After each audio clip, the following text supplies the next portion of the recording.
you di- Hey, Jay! Hey! Jay! Jay!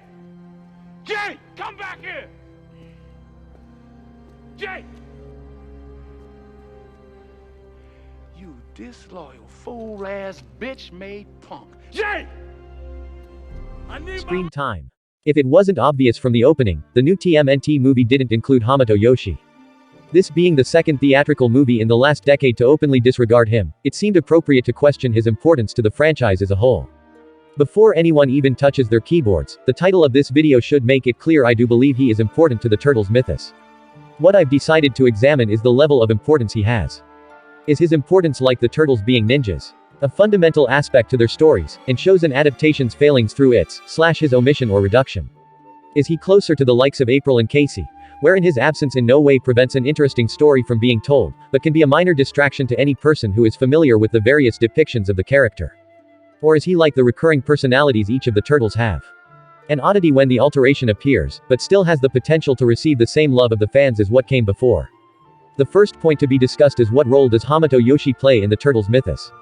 That point is slightly complicated thanks to his fate as a character differing depending on the source, but whether he is only the owner of Splinter or the man who would become Splinter, his skills as a martial artist and his principles as a man both act as sources of inspiration for the people the Turtles would become.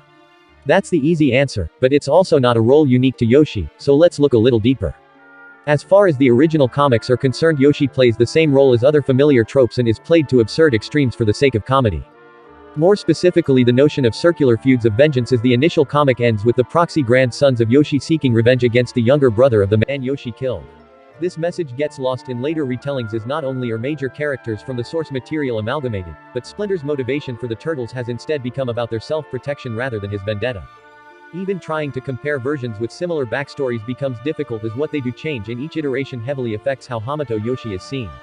The one consistent element in any version is that Yoshi does manage to fulfill the Turtles' personal desires. He's not only able to publicly interact with people, but is also accepted and revered by an elite group of warriors. Topping all that off is the romance he has with Tang Shen. Yet all of this was lost to him, in large part, because he wasn't going to compromise his principles for what he viewed as a serious threat. On one hand, this shows the audience that even if the Turtles were humans and not viewed as monsters from the start, they're likely to face a bombardment of cruelty so long as they hold true to their values. On the other hand, this knowledge could be seen as liberating as it shows what they are doesn't decide their fate, but who they are and how they choose to live their lives. Regardless of how you want to spin this, I would say Hamato Yoshi acts as a cautionary tale for the Turtles' story. The second point to discuss is Yoshi's presence in the immediate story. Now once again this is made difficult thanks to his fate in different Turtles adaptations.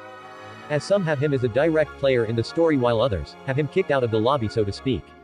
Regardless of that, him being in the Turtles' lives isn't necessary for him to have a strong presence, as plenty of fictional settings are heavily shaped by the life of someone we never get to meet in present time. Where his presence comes through the most is the titular ninja aspect of the characters. As early as their first appearance we see that them being ninjas doesn't just stop at skill but also plays a part in some of their cultural beliefs.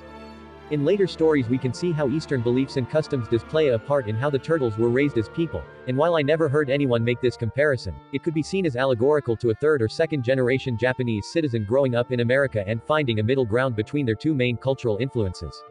What is more interesting is how this contrasts with certain depictions of Karai. As she is also taught the mindset behind the techniques and practices shown to her by Shredder, only to then be expected to abandon them when ideas like honor fail to benefit his objectives.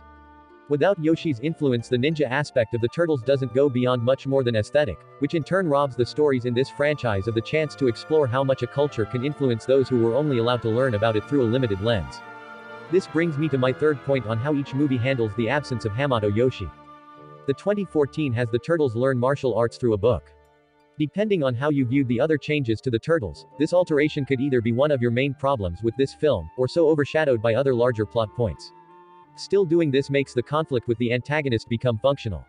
There is neither a strong personal reason for them to be at odds, nor a clash of ideologies.